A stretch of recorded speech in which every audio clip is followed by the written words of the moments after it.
நீங்கள் பார்க்க இருக்கிறது ஒரு வில்லுப்பாட்டு. அந்த வில்லுப்பாட்டு இங்கே பிறந்து வளர்ந்த பின்னே தமிழ் படித்து கொண்டிருக்கிறா. இப்போ 11ஆம் வகுப்பு படிக்கின்றா. அவள் தான் இந்த வில்லுப்பாட்டு கதை இயக்கம் எல்லாமே எழுதி அதை உருவாக்கி வில்லுப்பாட்டுக்கு ஒழுங்குபடுத்தி பிள்ளைகளை சேர்த்து பழக்கி வந்து இந்த வில்லுப்பாட்டை மேடி ஏற்றுறா. தமிழர்கள் தமிழை வளர்க்கும் முகமாக எப்படி என்று சொல்லி அந்த நீங்கள் வில்லுப்பாட்டை பார்த்தா தான் உங்களுக்கு புரியும். பாருங்கள் எப்படி இருக்கின்றதென்று.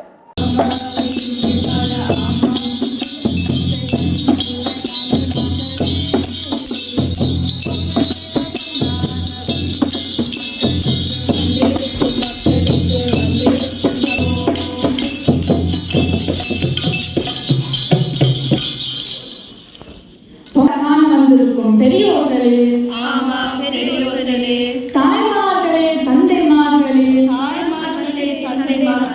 அண்ணன்மாரே, அக்காமாரே, தம்பிமாரே, தங்கைமாரே, அனைவருக்கும் வணக்கம். பெரியோரே,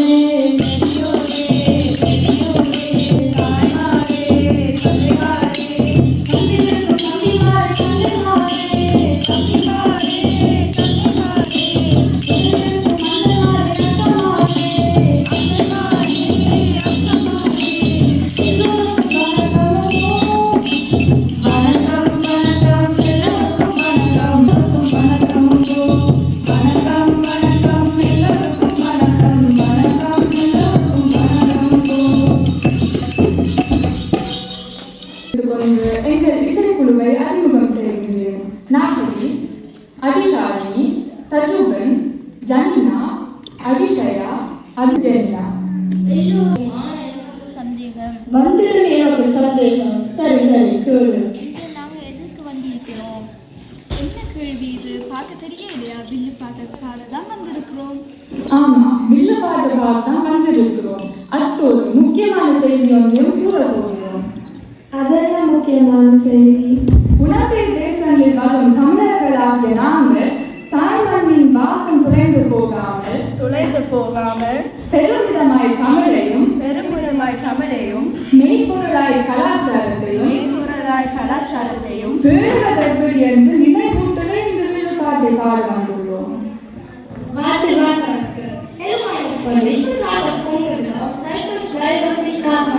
Wir sehen steht Kabine und Leute, guckt euch mal die Leute an. So viele, Digga. Ich mache bei so einer tamilischen Musik da mit meiner Probe. Hier seht ihr das Viele, das hat so Klingeln und so Trommeln und Zeug. Und was ihr hier seht, ist das so eine tamilische Trommel. Ich glaube, die heißt Mümali, so irgendwie halt. Also, falls ihr mich noch nicht. Das nächste Video ist über Mate-Hunger. Das ist so ein Hunger, wo man eine Kuh anbeten. நிறுத்து உன்னை எடுத்துக்காக கூட்டிக்கொண்டு வந்திருக்கிறோம். அக்கா என்ன சொன்னா, தமிழ் கலாச்சாரத்தையும் எப்படி காப்பாற்றுவது என்று. நீ என்றால் அது குறைந்த மாதிரி தான் இருக்கு. ஹென்ரியை வச்சுட்டு விவரிச்சு கொடுக்கலாம். உலக மொழிகளிலே உயர்ந்த மொழி எந்த மொழி பேசினாலும் இனிய மொழி எந்த மொழி தமிழர்களின் இல்லமெல்லாம் ஒலித்த மொழி எந்த மொழி தமிழ் மொழியே.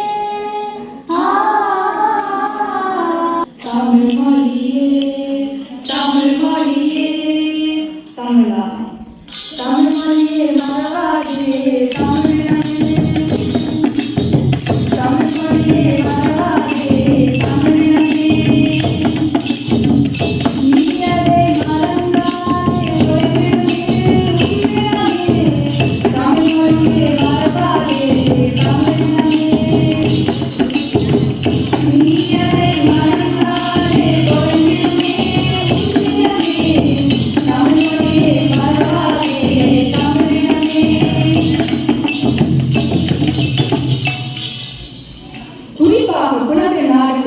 பெற்றோர்களுக்கு நான் இன்னொரு விடயம் கூட ஆசைப்படுகிறேன். சொல்லுவோம் நல்லா சொல்லுவோம்.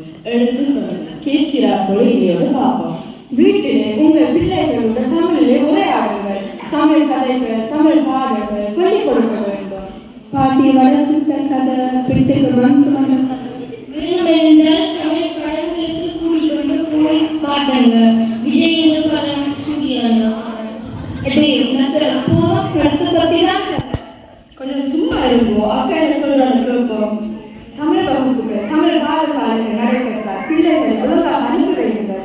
தமிழை காக்க உங்கள் நேரத்தை ஒதுக்குங்கள். சும்மா வேலை வேலை என்று ஓடி தெரியாமல் காசு பணம் சொத்து சேர்க்கின்றோம் என்று சொல்லி உங்கள் பிள்ளைகளுக்கு தேவையான சொற்களை இழந்து கொண்டிருக்கிறார்கள். அது என்ன சொல்றாக்கா? கொஞ்சம் விளக்கமாக சொல்லுங்கள். இது கூட தெரியாது. நாடகத்தில் வரையில்லா தாத்தா செத்தார் சொத்தை எப்படி தீர்ப்பாங்க என்று. சும்மா இல்லடா அக்கா, நீங்க சொல்லுங்க. அந்த சொத்து தான் எங்களுடைய கலாச்சாரம், பண்பாடு, நாகரிகம். பிள்ளைகள் எல்லாம் மேல்நாட்டு கலாச்சாரத்துக்கு மாறிக்கொண்டிருக்கிறார்கள். வெள்ளம் வருவதற்கு முன் அணையை கட்ட வேண்டும். அக்கா, நாங்கள் விழுப்பாட்டு என்று சொல்லி பாடாமல் கதைச்சு கொண்டிருந்தால் நல்லாவா இருக்கு? கொஞ்சம் பொறுமையாக இருங்கள். பெற்றோர்களே, நீங்கள் எந்த நாட்டில் வாழ்ந்தாலும் உங்கள் பிள்ளைகளுக்கு தமிழ் தெரிந்தால் தான் அவர்கள் நம்ம கலாச்சாரத்திற்கு வருவார்கள், பண்பாட்டை அறிந்து கொள்வார்கள். எந்த நாட்டில் இருந்தாலும் எந்த மொழி பேசினாலும் சொந்த மொழி மறந்திடாதே தமிழா. நீ சொந்த மொழி மறந்திடாதே தமிழா. எந்த நாட்டில் இருந்தாலும் எந்த மொழி பேசினாலும் சொந்த மொழி மறந்திடாதே தமிழா. தமிழா தமிழா தமிழா தமிழா தமிழா தமிழா. கூடுதலான பாடுவதற்கு விளங்கவில்லை என்றால் மற்றவங்களுக்கு எப்படி விளங்கும்? அது அறிவுள்ளவர்களுக்கு கண்டிப்பாக விளங்கும். எந்த நாட்டில் இருந்தாலும் எந்த மொழி கற்றாலும் சொந்த மொழி மறந்திடாதே தமிழா. நீ சொந்த மொழி மறந்திடாதே தமிழா. எந்த மொழி கற்றாலும் சொந்த மொழி மறந்திடாதே தமிழா. நீ சொந்த மொழி மறந்திடாதே தமிழா. தமிழா தமிழா தமிழா தமிழா பிள்ளைகள் தமிழ் படிக்க விருப்பம். ஒரு சில அப்பா அம்மா தான் விரும்புகிறார்கள். இல்ல எங்க பிள்ளைக்கு அந்த படிப்பு கூட இந்த படிப்பு கூட போலீஸ்காரர்கள் சொல்லி பிள்ளைகளை பழகி வைத்திருக்கிறார்கள்.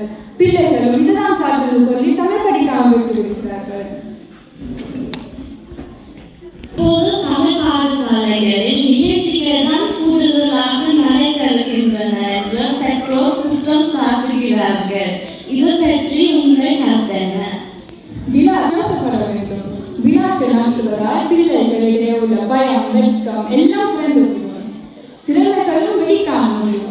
ஜெர்மன் பாடசாலைகள் கூட சில பிள்ளைகள் கையெழுத்தி ஆசிரியர்களோடு கதைப்பதில்லை என்று அவர்களின் குற்றச்சாட்டாக இருக்கிறது. பிள்ளைகள் மேடை நிகழ்ச்சிகளில் பங்கு பெற்றும் போது அவர்களுக்கு ஒரு துணிவை ஏற்படும். ஜெர்மன் பாடசாலைகளிலும் அவர்களால் சாதிக்க முடியும்.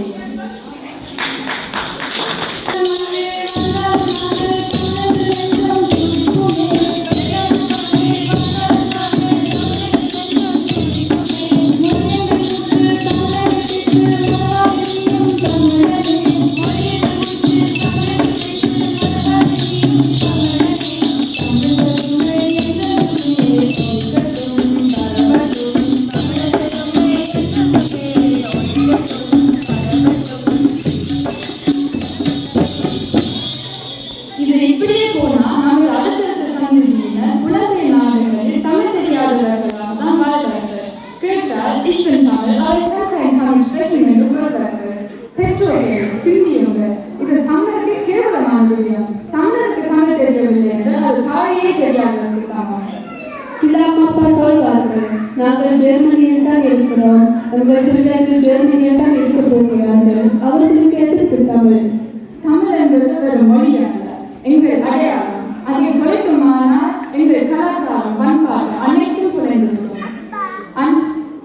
இன்னும் தாமதிக்காமல் பிள்ளைகளுக்கு தமிழை கற்றுக் கொடுங்கள். பிள்ளைகள் தமிழர்களாகவே வாழ்வார்கள். தமிழ் மொழி தமிழ் மொழி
விடயம். தமிழர்களாக இருந்து தமிழ் தெரியவில்லை என்றால் அவமானம். அது எங்கள் சொத்து, அதை நான் நிலத்திடக்கூடாது.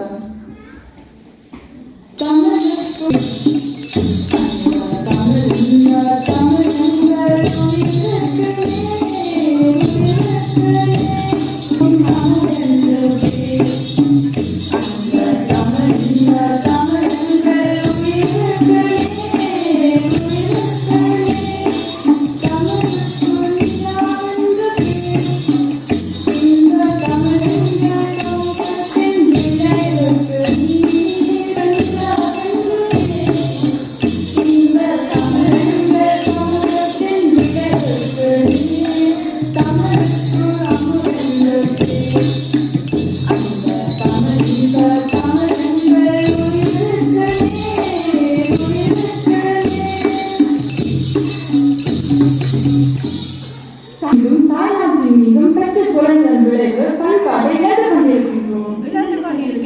கலாச்சாரத்தை சீரழித்துக் கொண்டிருக்கின்றோம். என்பது நமது கருத்தில் தாய்மொழியை கற்காது இருக்காதீர்கள் என்பதுதான் எங்கள் கருத்து. தமிழ்மொழியை பேச வேண்டும்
திருவள்ளுவரை தேர்ந்தெடுத்து கொண்டு வந்திருந்தார்கள்.